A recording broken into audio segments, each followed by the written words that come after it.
Hello and welcome RuneScapers! This week our friends from SteamForged Games have taken over the RuneScape weekly live stream for a digital playthrough of our new board game in development. RuneScape Kingdoms Shadow of Elvarg is a cooperative campaign board game which is coming to Kickstarter on the 31st of May. This is a cooperative campaign game for 1 to 5 players. Explore Asgarnia and Misthalin from above, go on quests, level up your skills and take on bosses. Today's stream will be the first time we're giving an actual look at gameplay through a digital tabletop. So we're passing over to Jamie at SteamForged Games to start the game. Thank you very much, Mod2. Thank you very much for letting us come on and, as you say, take over your stream for the afternoon, or for at least the next hour. What we're going to be doing over the next hour is we're going to be taking us through a couple of pre-scripted turns through the game to have a look at how some of the game mechanics operate. Obviously, the viewers might not realise this, but Mod2 and Modraven haven't actually had a lot of contact with this board game before now, so they're very much coming into it as new learners like everyone that's viewing the channel. So the intention here is that we'll play through some turns and we're going to really take our time with it and ask as many questions and talk about things as we go through as possible. So I've given permission to Mod2 and Modraven to ask as many questions as they can think of as we launch into it. The reason why we're doing a couple of scripted turns is because the gameplay for RuneScape Kingdoms is actually quite expansive. Like playing through a whole campaign can probably take you up to or perhaps beyond 3 hours. So it's very much intended to be a game that you engage with a little bit. You pack it away in your box in its currently played format, and then break it out again for your next session and continue from where you were. So because of that, we're just going to break it down to walk through a couple of turns instead to show you how to chart some of the game mechanics. And we're also going to have a look at some of the stuff to do with the boss fights later on as well. So we're going to get to grips with Count Draenor himself towards the end of the stream. So I think what we can do actually is we can just jump straight into things. What we've asked Mod2 to do is to take over control of the Knight for us, and Modraven's going to take over control of the Wizard for us. Just to let fans know as well is that when you play one of these particular miniatures, it doesn't ascribe you to like a predetermined play style. They're very much blank slates. These characters, you can have them leveled up in skilling in whatever you like. So just because if you're playing with the Knight miniature as your adventurer, it doesn't actually prevent you from, say, leveling up in magic or crafting. It's very much just the character you play with, the miniature playing with our game board. So if we can have a look at taking the first turn with the Knight. We're going to be playing cooperatively through the Vampire Slayer campaign.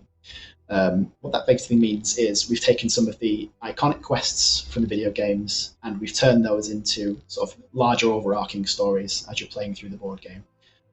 Smaller elements of quests like Gertrude's Cat, etc. appear as side quests, but some of the bigger ones like Vampire Slayer, or the long ones rather, appear as your campaign quests, and that gives you your overall team objective of what you're trying to accomplish. And I mentioned earlier that we're going to be working towards that boss fight with Count Draenor. So what we think the Knight has decided to do with their first turn is they're actually going to go and try to achieve that first objective on the campaign board to complete Vampire Slayer, which is to go to speak to Morgan. So what they would do is they would go straight to the campaign board and have a read, actually, of the area where it says speak to Morgan. That should tell you what to do. Would you mind having a read of that for us, please? Certainly. So, speak to Morgan. The people of Draenor Village live in constant terror. Their numbers are dwindling, all due to the foul creature lurking in the manor to the north, known as a vampire. One villager, Morgan, seeks aid. You want to read the rest as well? So, please do. Yeah. Okay. Yeah, I wasn't sure if it was just the italics part or not. Okay, live and learn. An adventurer in Draenor Village with one defense or more, I'm guessing, can perform the following action. Speak to Morgan by collecting Vault Card 1. Okay, so what we'd then do, actually, because the Knight is currently stood on Lumbridge, and this is one of the regions of the game board that they can be positioned in, there's a line of black dots that's connecting the Lumbridge to Draenor Village. So what we're going to do is move the Knight over to Draenor Village as their movement. Whenever you take your turn, you can move to an adjacent region, which is the one connected by the black dots. Once you've moved to a new region, you can do one of two things usually. One of them is explore the region, so that would be drawing an exploration card and interacting with whatever random event occurs in that region of the game board. The other thing you can do is interact with an ongoing quest, whether that's a side quest or a campaign quest is what we're doing at the moment. So because you've moved to Draenor Village, which is what the campaign quest says, you can do your quest action, speak to Morgan, which allows you to draw Vault Card number 1, which I'll just draw for you. So we'll bring Vault Card 1 over here. We can have a look at that. I've drawn it already. It's down near the campaign board. And if we have a double click of that, we can have a read of that. Would you mind reading it out for us, please? Again, what to do? Certainly. I wonder what Morgan sounds like. He's been such an old character. I'll make him fairly whiny. Please, please help us, bold adventurer. Our little village has been dreadfully ravaged by an evil vampire. He lives in the basement of the manor to the north. We need someone to get rid of him once and for all. I have a friend who is a retired vampire hunter. His name is Dr. Harlow. He may be able to give you some tips. He can normally be found in the Blue Moon Inn in Vrock. Apparently I've gained 3 coins and 1 defense from that. You have indeed. So what we can do now is we can discard this vault card, because we've used that now, and your character has gained those elements for completing that quest. So we'll take an experience point and we'll put that down under defense. If you want to go down to the knight's character sheet, just drag one of these experience tokens over, and you gain a point of experience in defense. So as you can imagine, when you build up experience tokens along your character sheet, when you effectively fill those tokens up, you can gain an entire level in that skill, and that will help you be more successful in skill tests and other things you'll get to do later on in the game. So, and also we have gained some coins as well, I believe. So we'll take over 3 coins. These can be spent on resources performing other actions, and there's sort of stuff you can do with this. It's resources you can spend later in the game. Okay, that would actually absolutely. That would complete your turn with the knight. One of the things I do want to point out, by the way, is that this demo is very much using a number of placeholder graphics. So, for example, that headshot we have there of Morgan, that's not intended to be shown as is in the final game. We very much intend to replace those with something a little bit more finalized when we come to putting the game into your hands. This is just what we have as placeholder for now.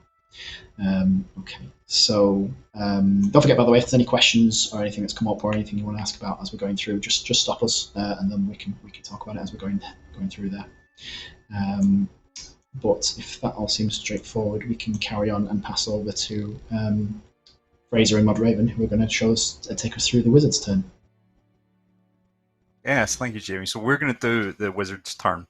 The wizard has picked up a side quest, Goblin Diplomacy, previously in the game, and they're going to make moves towards completing it.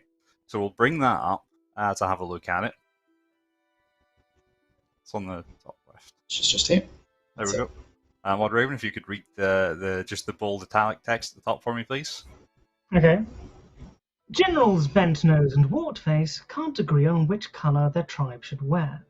Help them solve their dispute, so the world doesn't have to worry about rioting goblins. So there we go. It's really world-ending stuff. The wizard to continue this quest is going to have to get to Goblin Village. If we go back to the game board, we'll see that the wizard is in Lumbridge. Lumbridge is not adjacent to the Goblin Village. They'll have to travel through Ice Mountain to get there. So that's what we're going to do. We're going to take the wizard's miniature and we're going to move it onto Ice Mountain. Like Jamie said, there's 2 things we can do when we move on to a region. We can do a quest action, if there is one, or we can explore it. In this case, there isn't a quest action, so we'll be exploring it. Each region belongs to an area. Burthorpe, Falador, Edgeville, Lumbridge, or Varrock. Ice Mountain belongs to Edgeville, so we'll take Edgeville exploration card. We'll draw it, we'll flip it over, and we'll see what it says. We're on Ice Mountain, so we'll resolve the section of it that corresponds to that region. So if we can read the Ice Mountain text, please. An ice fiend charges towards you. Stand your ground or scare it off with magic. Okay, so this brings us to the first example of a skill test. Skill tests usually have a pass and a fail. Pass is a reward, fail usually is bad. So you'll suffer wounds or you'll get pickpocketed or something like that. How you pass or fail it depends on how you get on the skill test. We'll see there's these 2 columns to the side. One with a sword in it and one with a hat in it. The sword is a melee skill test, the hat is a magic skill test. And you'll see there's 2 numbers in each skill test, one on the top and one on the bottom.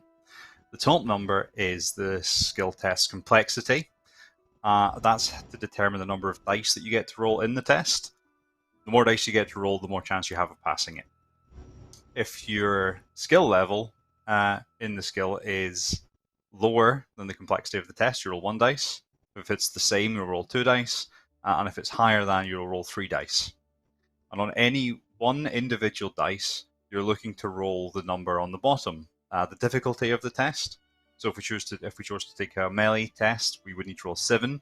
If we chose to take a magic test, we need to roll a 4. Mod Raven. Normally I would leave this up to you to pick between them, but we've scripted it's going to be the magic test, so that's what we're going to take. So we'll have a look at the wizard's magic skill, which is 2. Less than 3, so we're only going to get to roll 1 dice. Let's pretend we did that off screen in a lovely scripted manner, and we rolled let's say the 9. They're sitting nicely pre-rolled for us. So we've passed the skill test. Our reward was a coin, so we'll collect 1 from the bank, let's call it, and we'll gain. It's okay, I rolled it for you. It was a 10. Smashing. Thank you. Off screen as well. That's how we do it. So we'll gain that. Now, when you take a skill test, pass or fail, you gain an experience point in that skill. So the wizard will gain an experience in magic, which nicely adds this third experience point in magic. So we remove each of the 3 skill tokens, and we'll level a skill up by 1. Easy as that. Not so bad for exploring a random mountain. So that's us finished. Yes, very very well explored. That's not all we get to do when we explore. We'll see each of the region banners has an icon on it at the bottom. I'll move the wizard figure slightly so we can see. The cooking icon, that will either be a skill icon or a resource icon. If it's a resource icon, we would have gained the resource. Because it's a skill icon, instead we can spend resources to gain experience points in that icon. Up to 3 skill points, and each resource that we spend has to be different. The wizard, if we have a look to the side of the character sheet, has 2 metal. So we can't spend both of those because they're the same. We'll spend one of them still. So we flip that to spend it from the side with 2 on it to the side with 1 on it, if that is actually the case. No, okay, so we'll ditch that one and replace it with a 1 to gain our experience in cooking. And that's how we interact with skilling points throughout the map. That brings the wizard's turn to an end. So just to it doesn't matter what resource you spend. It can be anything. It can be any resource you want, as long as they're different for each skill point you gain. Right. Gotcha. Yes. So the main reason for that is a couple of different things. One is because when you look at the video games for RuneScape and old school RuneScape, there's quite a huge number of resources throughout the game, all different kinds of resources, like just a number of different ores alone when you're creating different metals. There's like 5, 6, 7, 8 of those. In fact, there's more than those when you include things like coal as well. It's like supplementary materials. So there's so many different resources in the game. We needed to bring those down to a shorter list of things that we could use that would still apply to the majority of things using the game. So we've got to think of a list of about 12 different resources that we can pick up, which are things like flour, eggs, and then there's more generic one like metal, which represents all the different metals you can pick up. When it comes to skilling, obviously there's quite a lot of those resources that are required to use in skilling. So when I come back to my earlier version, if you were leveling up, mining in the video games, you would be making use of different ores that you found to create metal bars and smith them later on to increase your smithing experience.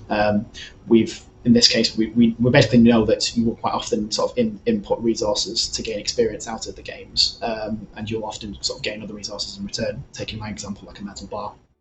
So this is why, in this instance, we've made it a little bit simpler for players to spend any of the resources that they've got to access these sort of skilling points on the game board. Yeah. So there's an abstraction that, like, you're selling those metal bars to then acquire some raw food behind the scenes that you then be cooking for the cooking skill, but kind of skipping a step for simplicity's sake. Exactly, yes. And in terms of the game, or you'll add some iron to your diet. Yeah, very much so. So also in terms of the game experience and game balance, it also means that you should never really have any kind of useless resources that you've collected. You can always use them for something, even if it's just discarding them to gain some experience in a skill. Okay. So, as Fraser said, that brings us to the end of the wizard's turns. That means we can actually move on to the skiller, who Fraser is going to pilot himself for us. If that's okay, Fraser. Yep. So back to me again. Oh, what we're going to have a look at for the skiller's turn is their leather body, which is an equipment card. The reason I bring this up is because equipment card is something that we've not really gone over yet. Equipment can do a lot of different things in the game. This one allows us to add an extra die, an equipment die, special die, to defense skill tests, but only for defense skill tests of complexity 2 or lower. Obviously, at the moment, we're early days, that's okay, but as the campaigns go on and get more dangerous, the complexity numbers are going to get higher. And so we're going to look to upgrade this equipment to take us further safely into the campaign. So see there's a number of upgrade resources we need. 2 leather, a metal, and a thread. And then beside that, there is a skill test listed to upgrade the equipment. So if any character has the upgrade resources in their inventory, they can attempt to, during their turn at any point, take that skilling test to upgrade the equipment. The scaler has almost everything they need. They've got 3 leather, more than the 2 they need. They've got 1 metal, they just need the thread. So what they're going to do is try and go and get some thread. So we'll go back to the map and we'll see that the thread icon is on Falador. Fortunately, that region is adjacent to where they are just now in Taverley, because, you know, scripted turns are great. So we're going to move from Taverley to Falador, and we'll explore it to get the thread. We've just seen in the wizard's turn what happens when we explore a province region. Those are the ones with the small banners. Falador is a capital region, big banner. And we explore those in a slightly different way. First of all, we don't draw an exploration card. It's more predictable what's going to happen. These tend to be bigger, more, I don't want to say civilized, but ordered places on the map where you can tend to predict what will happen. So there's 3 things that we need to do. First of all, we're going to get the thread that we came for, because that's important. So I want to pick that up and drop it down by my character, and not off screen so people can see it. Then I'm going to advance the escalation track, which I have to do every time we explore a major region. That's this track off to the side with the Runescape token on it. So that moves up by 1. So at the moment, that's not doing anything, fortunately. When this token gets to the top of the track, we'll draw a campaign card, which are the cards just above it. These tend to be quite nasty. They tend to be, in this case, it'll be something to do with Count Draenor being a vampire and drinking blood and generally being a not nice person. And it makes the game board a more dangerous place to be. So the longer we spend on it, the more time, the more dangerous things get, the more the longer we're not dealing with Count Draenor, the more problems he causes. We haven't got to the top of the track yet, so we don't need to worry about that just now. The other thing we can do is, like we've seen in province regions, we can gain experience, except this time we gain them by spending coins. And it shows on the banners to the side, which skills we can get experience in. In Falador's case, we can get crafting experience for 1 coin, gathering experience for 2, cooking experience also for 2, to a maximum of 1 for each different skill. So we need to make a decision here about what experience we're going to get. Since we're just about to take a crafting test for the leather body, I'm definitely going to spend that coin to gain 1 experience in crafting, which brings me just shy of leveling that skill. I can also get cooking from Falador.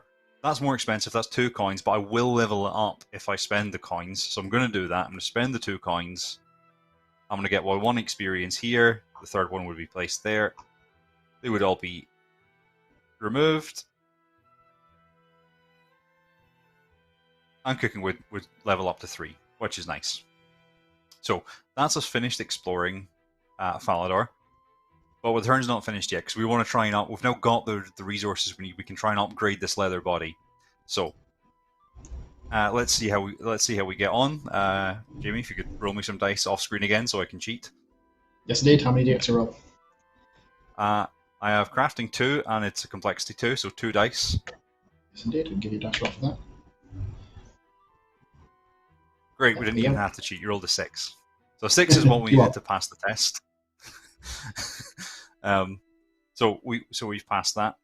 Pass effect is we collect vault card 20, discard all of the resources listed above, and discard. So we've got to get rid of the thread, the metal, and 2 of our leather. We have upgraded our leather body, so that's now gone, and we now have the nice uber protective studded body, which gives us more protection against defense skill tests with higher complexity. So that was good. And like all other skill tests, we've taken it. So we've gained an experience in crafting. That's the 3rd one. There we go. Excellent. That will now level up as well. So that was a fairly fruitful turn. And with that, the skiller's turn is finished, and we go back to the knight. Okay, just before we do that, sure. I was just going to say, just before we jump into that, we've mentioned the vault deck a couple of times. It's probably just worth spending a minute talking about that in general, because we've drawn both the Morgan card and we drew the studded leather as well from the vault deck. So there's actually quite a lot of different kinds of cards you can find in the vault deck there. You'll only ever draw cards from the vault deck when you're instructed to by the game. It's where we store a lot of the game's kind of episodic, both narrative and upgraded versions of equipment. It's also where we'll store things like additional exploration cards that can get shuffled into the deck during the game. It stores quite a lot of things that we want to keep hidden for the time being. We also thought it'd be quite comical to leave the gnome child on top. There's actually no mechanic in the game that tells you to draw the gnome child card, so it's going to stare at you the whole time. Okay, so you weren't supposed to tell people that. That was meant to be a secret. It was just too funny to me. I just enjoyed it quite a lot. We appreciate your transparency. Confirmed by a serious fuck. Draw gnome child. So what we can do now is we can get on with the knight's second turn. So what the knight wants to do is start moving towards their side quest as well, which is the bandit hunting card, in the bottom left-hand corner. So what they're going to do is start moving towards the Black Knight's fortress. Towards that, they've got quite a long way to go, but they're happy to just do some exploration along the way. So we're going to move the knight from Draenor Village over to Draenor Manor, which is just next to it. And hopefully not bump into Count Draenor in the process. Yes, indeed. Well, it's funny you mention that. So what we're going to do is, because we haven't currently got a quest that interacts with Draenor Manor, what we're going to do is we're going to draw an exploration card for Lumbridge instead, which will have Draenor Manor sections on it. So let's have a look at the top card from the Lumbridge deck. Just draw that and bring it down here. Flip that over, and we'll read from the Lumbridge section now. You'll notice that there's a section for Draenor Village and the Wizard's Tower. Lumbridge would, Draenor Manor would actually come at the top of this card, but it says random event. Okay, so sometimes you'll see cards that say draw a random event. Now, where the exploration cards are normally coded to the area you draw them from, so for Draenor Village, Draenor Manor, the Wizard's Tower, those are in the Lumbridge deck, and you'll very much encounter thematic elements that are specific to those regions of the game board. If you're in the Wizard's Tower, you'll probably interact with a wizard, for example, to take a really clear one. When it says to draw a random event, this is when something completely random that can happen. So say you might run into the evil chicken, or you might run into the sandwich lady, for example. Something completely off script and off region can occur there. So in this instance, we've drawn an event card, and I'm going to flip it over and let you have a read of that. Let's do. Just got it off to the side over here. There you go. Give coins for sword, please, the goateed man says, with a blank expression on his default features. You may take him up on his offer by discarding 2 coins. If you do, collect Vault Card 33 and remove this card from the game. Okay, so in this instance, this is a good example of where you've got a choice for the players that isn't related to a skill test. You actually get to decide whether you're going to do this based on the resources that you have. You'll get choices like this quite often in the board game. Not all of them are good. So sometimes we're going to be very intentionally this occasion. We're going to not draw that card because I want to leave that bit of content for another time. But it's just to give you an example of the kind of things that you can run into in the event deck and some other places in the game. That would resolve. All of them are good, or not all of them are good? Definitely not all of them are good. Yes, Okay. Quite a lot of them are. You can find some very cool rare equipment. Definitely, yeah. Okay, so so the knight has moved and has done their exploration because we've now resolved their exploration card, and I believe that's going to end their turn. Okay, yeah. So we now want to move on to the wizard once again. Right. So we're back to the wizard. The wizard now is in a region adjacent to the goblin village, so that's where we'll be going. So we move there. We have a quest that requires us to be in that region, so we'll not be exploring, we'll be doing the quest. So let's bring up Goblin Diplomacy. Odd Raven, if you will. Do you want me to read it out again, or am I doing the next bit? Dealer's choice. So we had a read of this before, so we probably want to read the middle section onwards, if that's okay. Yeah. So if this adventurer is in Goblin Village, they can perform the following action. Steal their old clothes and present them back to the generals as an alternative option. And I've got a skill check of 1 complexity against a target of 5 for thieving. Yep. So we've got skill 1, which gives we've got skill thieving skill 2, which actually lets us roll 3 dice because that's higher. Nice. And we only need to get 1 5 to successfully swipe the general's clothes and present them back to them as if it's a new shiny option for their colours for their tribe to wear. We've got a 7, so we've passed that. Excellent. Let's bring the quest back up. We've passed. If you could read the pass effect, please. The goblins agree that brown is best. The quest is complete. Ta-da! Terrific. So when we pass a quest, we gain the rewards shown on the top, the banner on the top. In this case, we'll gain 5 experience in thieving, plus the one that we just got from taking the test, so 6 in total, and 2 coins. So that immediately gives us 2 levels in thieving. And they say the crown doesn't pay. I appear to have gained 3 levels in thieving. There we go.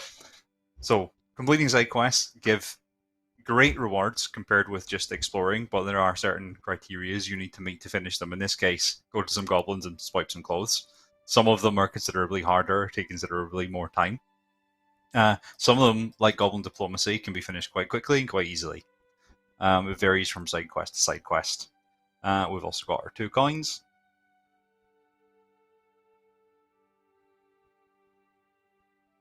And that, because we didn't explore the region, we don't get to use the scaling point. We would need to stay here next turn to explore it to use that feature. We've got nothing else to do. That's the turn finished. Okay, just to cover off one of the things that we didn't see during those turns. So when you exploring around the game board, we did come across like a skilling icon when we went to Ice Mountain, and we saw how you can spend resources to gain experience in cooking. In the different regions of the game board, you'll notice that they're not just skilling icons; there's actually a number of resource icons as well. When you explore those regions, instead of spending resources to gain skills, you quite simply just gain that resource to add to your character instead. So let's say, for example, when the knight had moved to actually just realised I missed that. When you move to Draenor Manor, what I actually should have done there is giving you a herb resource as well, because you'd have picked that up along the way. So in addition to actually pulling an exploration card, you'd have just gained that resource just removing that to that area. Those also again are themed. Exactly, free stuff. Those are themed to the areas that you move into. So if you move to the farmland, you'll gain some eggs, for instance. If you're going through Tavley, then inevitably you kill some cows at the cow fields on your way through, that sort of thing. Exactly. You've got it. Okay. So what that's going to do is that's going to nothing wasted at all. So that's going to bring us to the end of the scripted turns onto the main game board. What we're going to do, move on to a moment, is we're going to actually have a look at how a boss fight works now. So what would happen on the main game board is you notice on the Vampire Slayer campaign board, and I've put an RS token by the Speak to Morgan element because we completed that earlier. Once you've completed all these objectives and filled the board with the RS tokens all the way down, toward the bottom. So you grab the stake, you've got the hammer, etc., wreath of garlic, and spoken to Dr. Harlow. Then you'd come to the bottom area, which is to actually go and have the encounter with Count Draenor himself. Where a player character any one of the player characters can just move onto the Draenor Manor space, and that kicks off the boss fight elements of the campaign. Okay, so what we'll do is we're just going to pan right over to where we've set up a little boss fight to have a look at a couple of terms of how that works.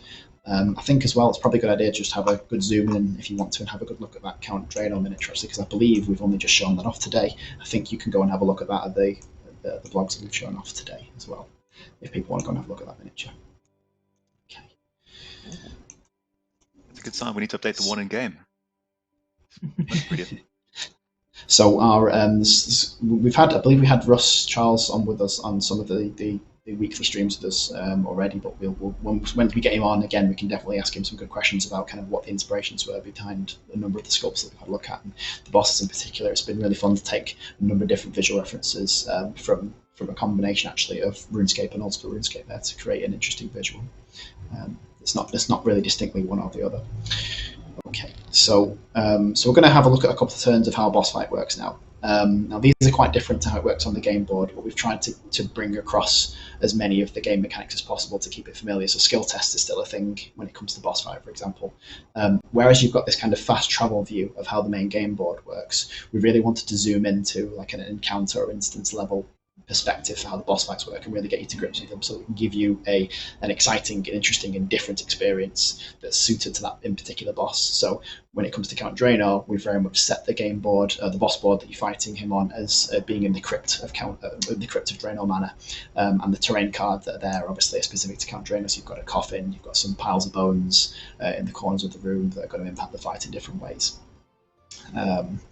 In terms of how the turn order works, it's quite similar to the game board as well, in terms of that you'll each get to take a turn, you'll get to move, and then pick one from a list of actions when it comes to your turn. I think at this point I'm going to pass over to Fraser just to talk us through how some of those actions work and to show us through the first turn of this combat, actually.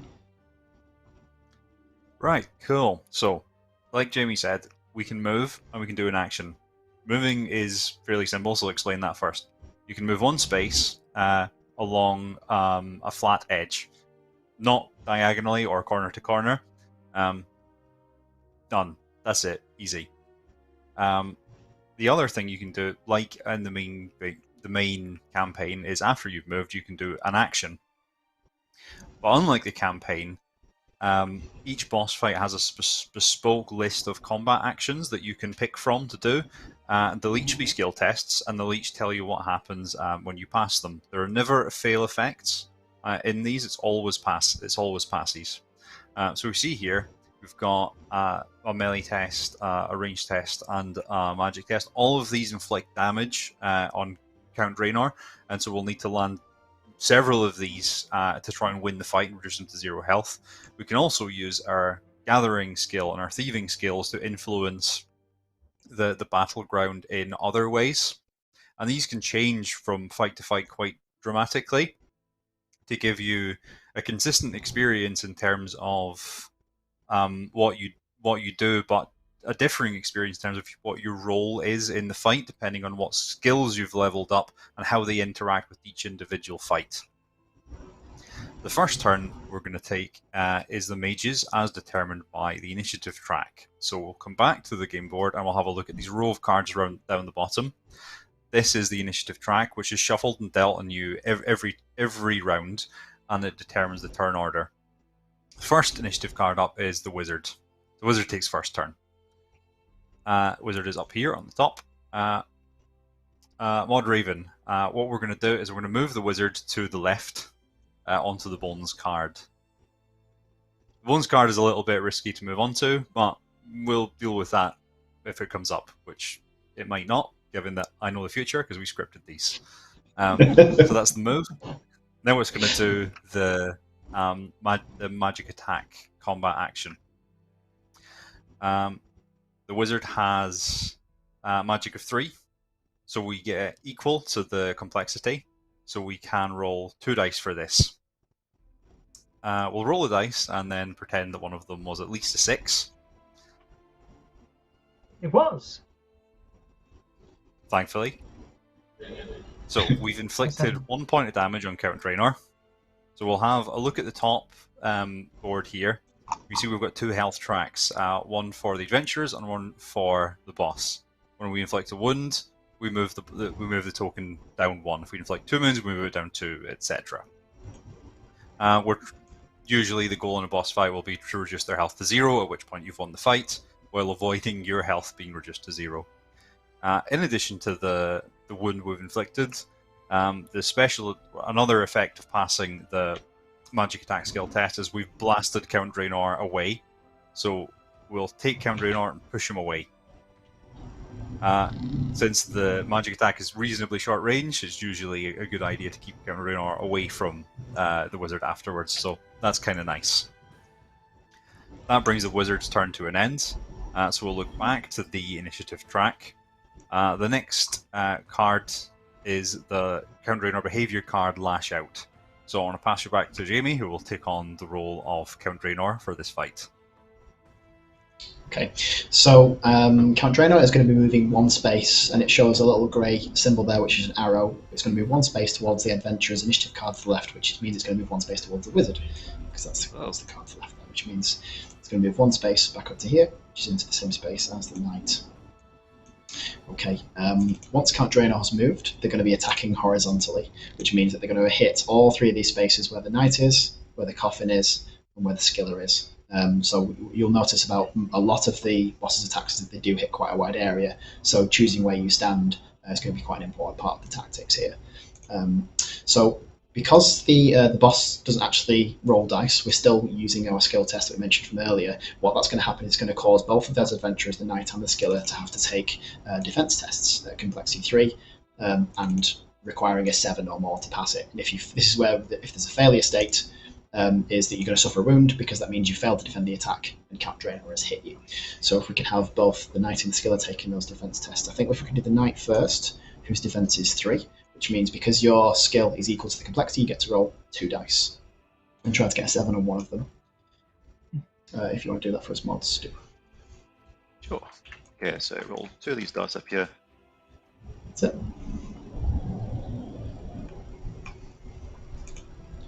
Okay, so in this instance, you would have failed the test because we didn't get a 7, which means that the party together will have suffered a wound. So whereas on the main game board, each adventurer has health individually, when it comes to a boss fight, it's a success or failure together, so everyone has a combined health pool. One of the things that's interesting to note is the more damage that the players have suffered on the campaign, on the main sort of game board, that transfers into the boss fight with you. So let's say the players would start on 20 health normally, but between us we'd suffered 5 damage. That means that our starting health in the boss fight would be 15 instead of 20. So it's worth keeping track of the individual health as well. Okay, we also need to have a defense skill test for the skiller as well. And I believe the skiller has only 1 defense, but they would actually have this studded leather body from earlier, wouldn't they? Yep, we would have that. So we would actually get to add the special dice, which is this orange one on the bottom. Yeah.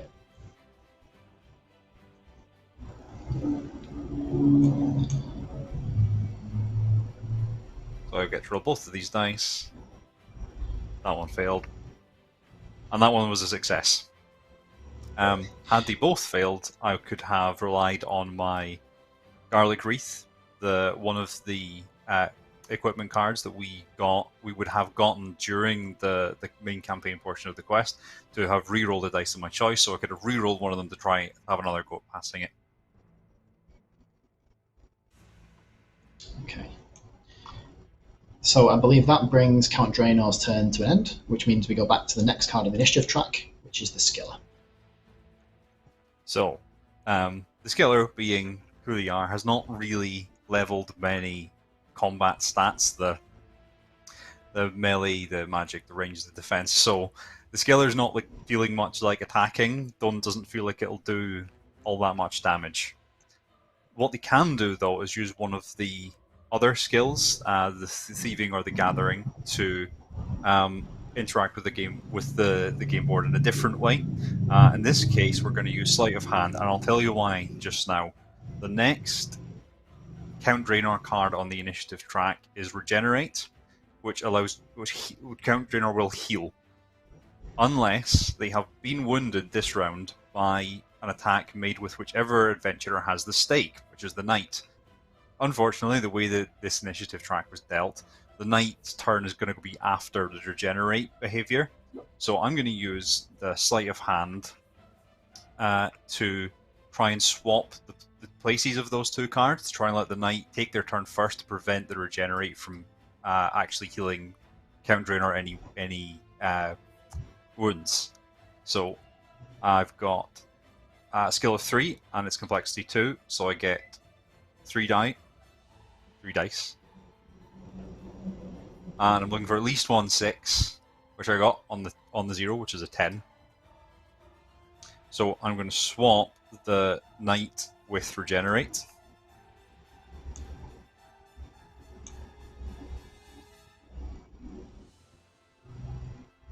And that's the skiller's turn finished. And as much as the skiller didn't do any damage or do anything particularly flashy, they have set the initiative track up for the whole party to be successful. So yeah, I appreciate the skiller's sacrifice. finished. It's a team game. We've mentioned cooperative once or twice. The skiller's finished. Normally it would be a Count Draenor turn, but because we've used sleight of hand, it's now another adventurer's turn. The knight. Yay, I'm helping. So as we mentioned previously, we want the knight to be attacking Count Draenor with the melee action where they can use the stake. Melee action, you need to be in the same space as Count Draenor, which they already are. So we'll use we'll bring up the combat actions list again to have a look at melee attack, which is complexity 5 and difficulty 8. So that's normally really, really hard. Fortunately, we just had a look at the stake card, which lowers the complexity by 2 and the target number by 3. So actually, this will be a complexity 3 and target number 5 test. Much easier. Since the knight has skill 4 in melee, higher, we'll get to roll 3 dice, looking for 5s. So, Mod Raven, if you would like to roll, or mods, the knight was mods 2. Yes, right. So whoever I don't suppose I can use the stake hammer as well for like some sort of combo. The stake hammer doesn't have any effects on itself. It just allows you to equip the. Oh, I see. Okay, cool. So we're using it's all of the effect is printed on the stake. Yeah. Gotcha. So it's also worth pointing out as well that the knight does have the bronze longsword, but the bronze longsword wouldn't. It would only work on complexity test of 2 or lower, so it's not going to give the extra die here. But luckily, you don't need it because you've just rolled some damage quite nicely on those dice. Yeah, it was off screen, but honestly, I did just roll these for real. Well, quite high. So, something to note there. I'm glad you did that.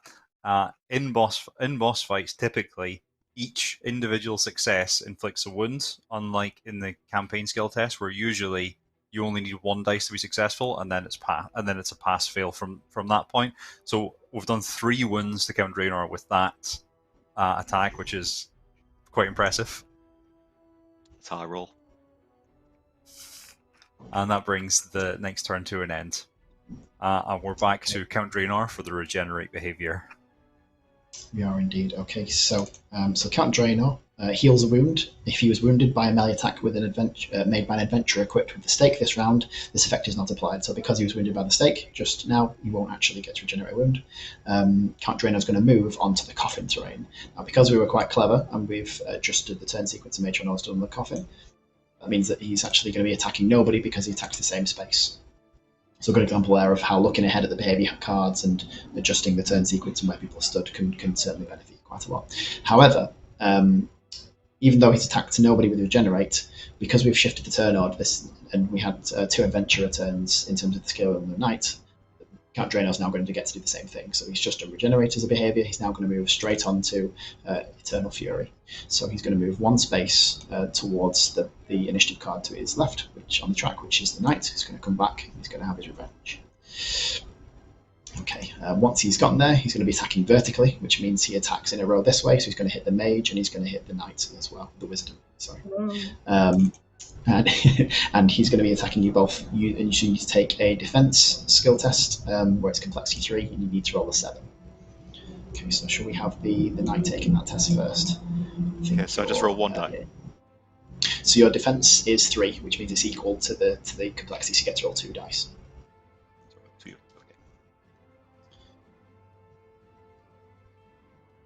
Average, sorta, below average. So you said it was 7 before, so is that too low? Yeah, that's too low. So in this instance, that's going to cause the party to suffer, the group rather, to suffer a wound. So you've gone down to 12 health for all of you together. So you failed that skill test. We also now need for the wizard for Moderator to take a test as well. Unfortunately, the wizard because I've got defensive 2, I get 1 die. That's correct. Yes, you'll get to roll 1 die this. You can still pass it. We've just got a little bit less chance. I did 7. Congrats. Nice. Well done. Showing the knight how it's done. So you'd pass the test, and that would mean that you don't take any damage. That would bring us to the end of our round in the boss fight. What we would now do is pick up all those cards. We'd shuffle the initiative cards for the players, and we'd shuffle the behaviour cards for Count Draenor, and we'd deal them out again in the same row of adventurer, followed by a behaviour card. So it gives you a different turn order for the players, and it gives you a different turn order for Count Draenor. You might also see some different behaviour cards for Count Draenor, because he has more than just 3 behaviour cards. So it can change from round to round. And what would happen there is the players would continue to go through and take turns like that until either Count Draenor has been defeated by going to 0 health, or the players have been defeated by also going to 0 health. The other thing to point out is that if you have a quick look at the boss fight's behaviour, the health, where we've been tracking health, the number 5 is highlighted.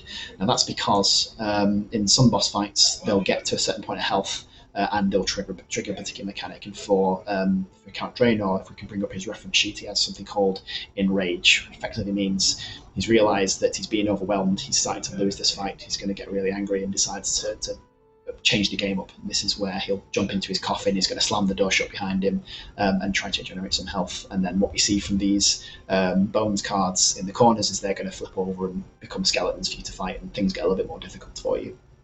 I was wondering where That's it, yeah. So basically what you have to do at that point is someone with a high crafting skill has to come over to the coffin and just literally wedge the coffin back open again to get Count Draenor out. And the longer Count Draenor's in there, the more health he's going to regenerate whilst you're sort of fending off these skeletons. So it kind of it really changes up the pace of what's going on in the fight. Now this technically would have happened because we did... Sorry, go on. I say, so you can't skip that. It has to happen. If you drop below 5, it still has to happen. So you go from 6 to 4. It still happens. That's correct.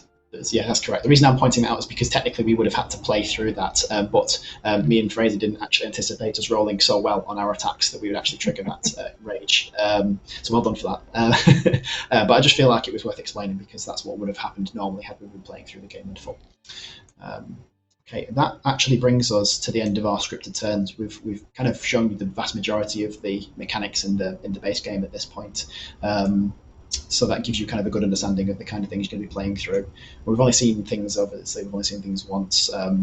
There's other elements to the game, like you'll see the exploration decks evolving over time as more cards are shuffled in. As we mentioned, the sort of the threat of the game board increases over multiple turns. As the longer it takes for us to get to Count Draenor, the more dangerous the game board is to move around on. That means more exploration cards get shuffled in. Something called danger tokens come out of the game board, that makes your skill tests more risky.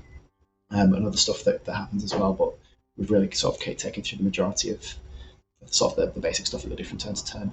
So I guess really, like from Mod2 and Mod Raven, how did you feel about that? And have you got any kind of questions for us before we end the stream?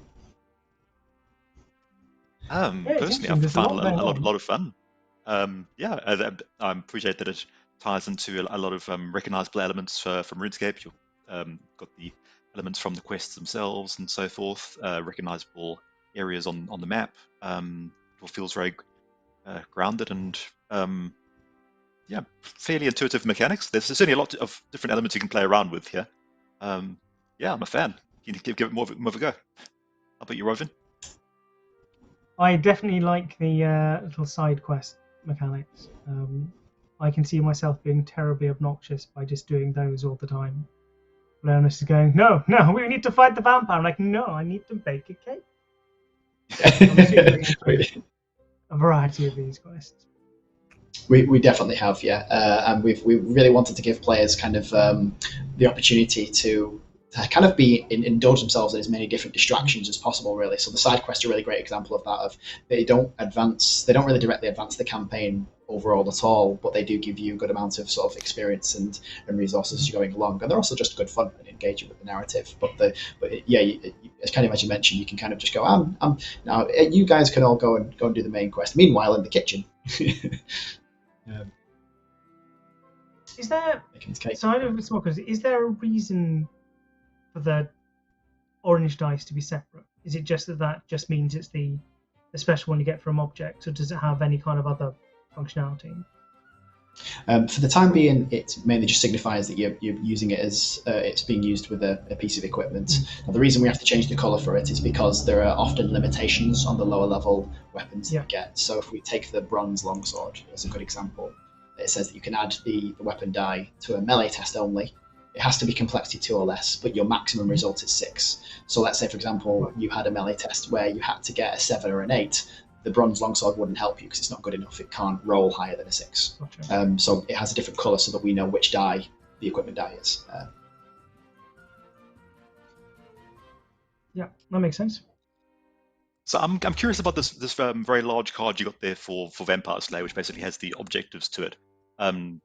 Maybe this is a question I shouldn't be asking, so feel free to stop me. But does this mean like there's multiple quest cards available, and like you roll one randomly at the start, or is there one dedicated to a particular campaign story? Or yeah, so the campaign board is, if you think of imagine if you had a side quest that was really long, which you actually do have some of those in the game. What will happen is you'll get to the end of the first part of a side quest and you'll be told to draw the next card from the vault to continue the side quest. When it came to the campaigns, we really wanted you to have a holistic view of what's going on with the campaigns overall. So this is kind of, imagine if you've taken, there's like 6 cards worth of quests on that campaign board. We wanted you to be able to see the whole quest at once as you're plotting through it. And because if you say, because you're working as a group together, maybe if one of you is trying to complete the speak to Dr. Harlow elements and they're trying to level up their thieving, another player could look ahead at what's needed later in the quest and go, oh, at some point later on for the Wreath of Garlic, we're going to need someone with a higher cooking skill, so I'm going to focus on that element, and I can kind of prepare for what's coming up. And it's also for, say, once you've spoken to Dr. Harlow, as a lot of RuneScape and old school RuneScape quests do, they have you sort of splitting off in different directions to go and find different things around the world. So the Wreath of Garlic, the Stake, and the Hammer, those are all 3 quests that happen simultaneously. So you can all split off and go, okay, I'm going to be the person that's best suited to go and get the Hammer. I'm the person that's best suited to go and get the Stake, etc. And you can kind of divide and conquer as a team. Does that answer your question? Or it does, yeah. Thank you. So to determine sort of the order you're supposed to do them in, it's sort of the sort of vertical rows, well, horizontal rows rather, and then if there's multiple ones in the same row, you can do them in any order. That's correct. Yeah, that's correct. So top to bottom, and then if they're on the same row, any order you like. This is going to be a noob question, but when you start the game each time, do you start with all of the levels and so forth off your character? So it's essentially like a fresh character each time you play, or is there maybe some game mode where you retain some of your skills and get a bit more variety in the things you've unlocked?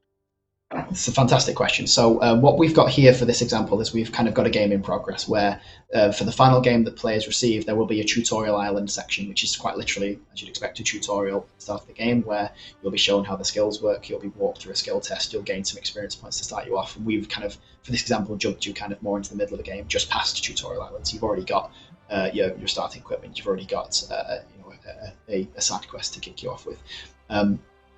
The back end of that question, when you come to the end of a campaign, it's very much intended to roll end to end. So once we've finished facing Count Draenor, you retain any skills, experience, you retain any equipment and resources you've gained, and you'll take those straight through into the next campaign as well, and you'll roll onwards and upwards. The skill tests will become more difficult, the requirements that you need will become more difficult, more exploration cards get shuffled in, and the game kind of evolves with you as you play from campaign to campaign.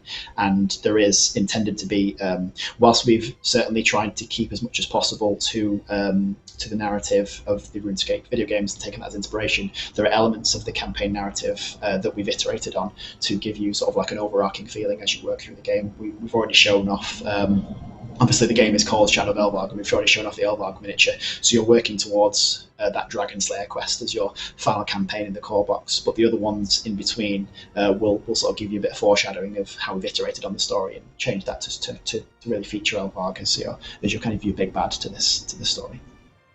Oh, cool! I like the escalation. Okay, so yeah, if there's any more questions, or we can draw us to a close for today, because we've got plenty more to show. We'll certainly be back again on future streams. We'll be back to talk on the weekly streams. I think we've also got blogs releasing each week, I believe on a Tuesday, where you'll see new miniatures and new game mechanics, where you can read up about all this stuff as it comes out on a weekly basis. But yeah, if there's any more questions, we can go through those as well. I suppose there are any questions in the chat, Spear? You might have seen. I imagine you've probably been too busy moving pieces around. Also, I'm not sure if he even is audio on, so I probably shouldn't have asked. Oh well. That's no problem at all. Okay. Yeah, no more questions from me. From you, Raven? No, it seems straightforward, to be honest. Yeah, no, I can see how this would work. I can see how it goes together. I can see laughing maniacally as I bake a cake. Yeah, no, okay. Nothing's jumped to mind. So what we can do then is we can bring this to a close. We can talk about all the different ways that that the fans can get involved. So we have a Facebook group where players can join. You can come and speak to myself and ask any questions you've got about the game. You can come and talk to other fans and speculate on what the things you might be in the game as well. Happily drop into there and have a discussion with you about certain things. We also have you can join what's called the Notify Me. You can have a look at the Kickstarter page and click the Notify Me element, which means that you'll be notified as soon as the Kickstarter actually gets underway, and that's the best way to make sure that you're there on day one with the rest of us, having a look at what's going to be on the Kickstarter page and back in the campaign. Outside of that, you can catch us on some of the weekly streams between now and the 31st of May as well, and you can catch a weekly blog where I'll be showing new miniatures, new content, new game mechanics each week. And outside that, we've loved for you to have us on the stream. Thank you very much for having us on and being guests with us here, Mod Stu, Mod Raven. Outside that, I think we can close to a close. Thank you very much.